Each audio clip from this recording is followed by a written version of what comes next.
Next up, another guy that's been crazy for his whole career, and that Still, pretty much, preceded us watching basketball, and that's how great he is.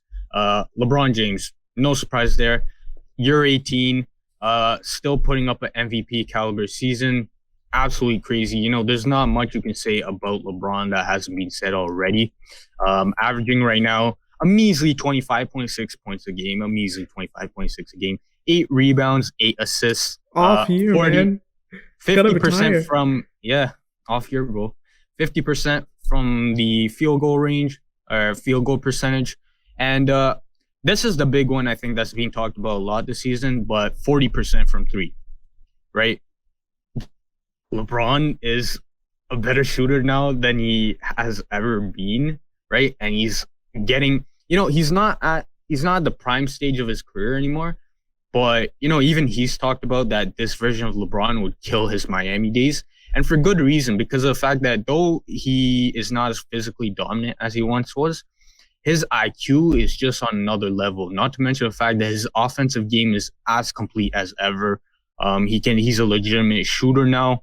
You know, he's developed his post game to the point where now it's just automatic. He gets in the post, he's fading away, he's turning over his right shoulder, he's going to the basket. It doesn't matter. He's in the post now. You can't stop him.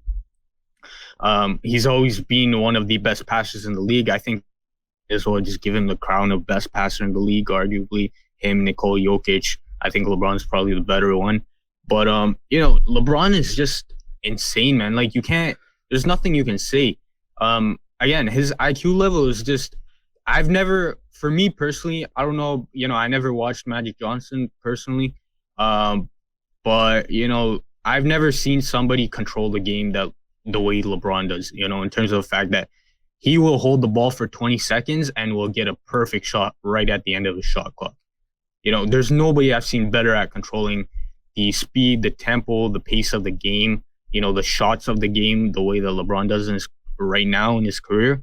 And, for all the LeBron haters, even if you don't like him, bro, you're witnessing greatness, complete greatness, man.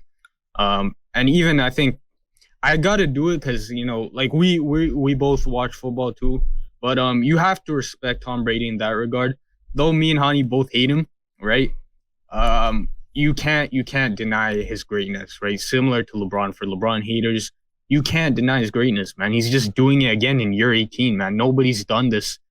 Nobody's had the career that LeBron has in the NBA. You can make an argument for Kareem Abdul-Jabbar, but Kareem is not handling the ball like LeBron does, is not shooting the ball like LeBron does. Yeah, I mean, I'll start by saying this. Zishan is a much bigger LeBron fan than I am. I've always respected LeBron from a distance, but he's never always been my favorite guy to watch as a player. But you said it the same, like similar to what you said about Tom Brady. You have to respect this man and the achievements and the fact that he's still going and he's still winning. And I think LeBron is at a level, like you said, at 40% from three, man. That's jaw-jaw, right?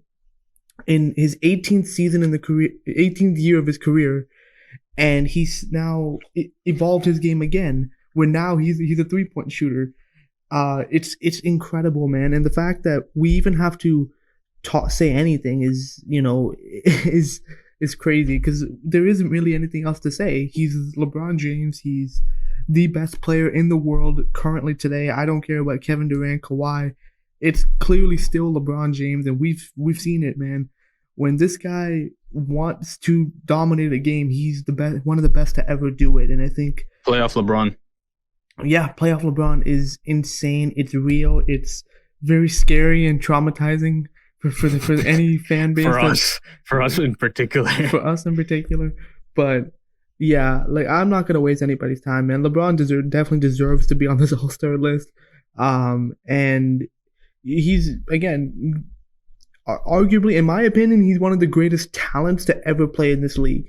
Maybe the greatest. Just pure talent-wise, I think he might be the greatest. One of the most complete players I think I have seen ever. And I've seen a lot of players. I've seen quite a bit of basketball, but yeah, nothing tops LeBron.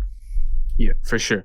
Next up, another guy we have on the starters, and we're probably gonna have to move it on a bit quicker from now on.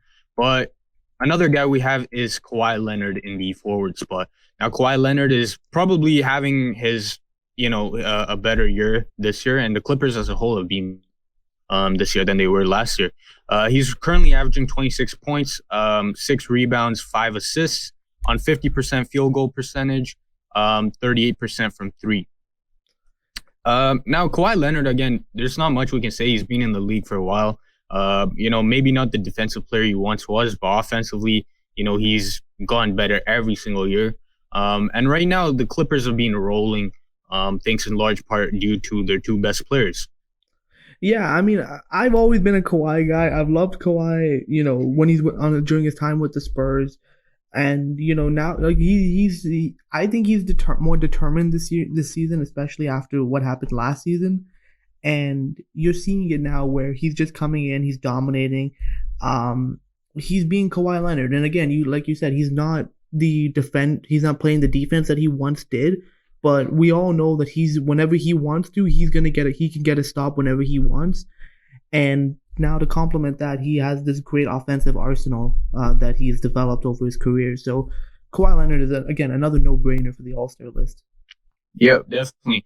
And then finally, to round out the forward spot and round out the 5 starters for the Western Conference, we have arguably the front runner for the MVP. Nikola Jokic. Now, him and Joel Embiid right now, I think, are arguably the 2 frontrunners for the MVP spot. But Nikola Jokic has gotten even better, I think, and which is crazy to say. He's averaging 27.5 points a game, 11.5 rebounds, 8.5 assists a game, on 56.5% field goal, 40% from three, which was always it was always a question mark for him in terms of the fact that he could always shoot, but his percentages were very up and down. So the fact that he's shooting 40% from three this year, absolutely crazy. I think even at this point, people have to admit it. Nikola Jokic might be the most complete center of all time. That's a legitimate argument at this stage. Even his young career, he might be the most complete, at least offensively. Okay, defensively, obviously not. But offensively, in terms of what he can do on the floor, I can't think of anyone at the center spot who's been more complete in their career on that offensive side of the ball. Obviously this year the Nuggets have struggled because of the fact that they can't play no defense. They lost Mason Plumlee, Jeremy Grant, JaMychal Green came. They lost Jeremy Grant, Mason Plumlee. Those were the big two. Losing them in free agency really, really hurt their defense. And you're seeing it this year in terms of the fact that Nuggets are right now the 8th seed. Nikola Jokic has kind of had to backpack. Jamal Murray hasn't taken that step forward that a lot of people had hoped. So Nikola Jokic is kind of being forced to backpack and score even more than he would like to. But, that's the crazy part about Nikola Jokic. He's one of the best facilitators in the game.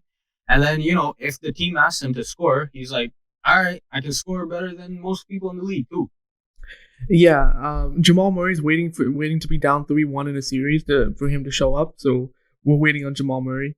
But Nikola Jokic, man, you said it earlier, that he's arguably one of the most complete offensive centers we have seen in league history. And I think a lot of that, especially I think a lot of credit has to be given to him with the way basketball is played today, at least the NBA game is played today, where centers have to adapt. And he's been probably the most playable center I've seen in most situations. Besides his defense, offensively, he can do everything on the floor. He's not a liability. And I think as Raptor fans, seeing what not having a reliable option at the center spot does, seeing Jokic just, shows the embodiment of what you want your center to be able to do. At least, like, what Jokic does at a very high and a very extreme level. That's something that many bigs can't do. But I think a lot of centers need to replicate a lot of what he does, especially from the playmaking, the rebounding aspect of it. Being able to do more for your team than just stay under the basket and, collect rebounds or just dunk. So I think Jokic is definitely a fantastic player, and I mean, if he keeps this going, man, he might be the first big since Dirk Nowitzki to win an MVP award, man, which is insane. Yeah, and first center since Shaq. Yeah, to win the MVP award. To your point, I think too quickly.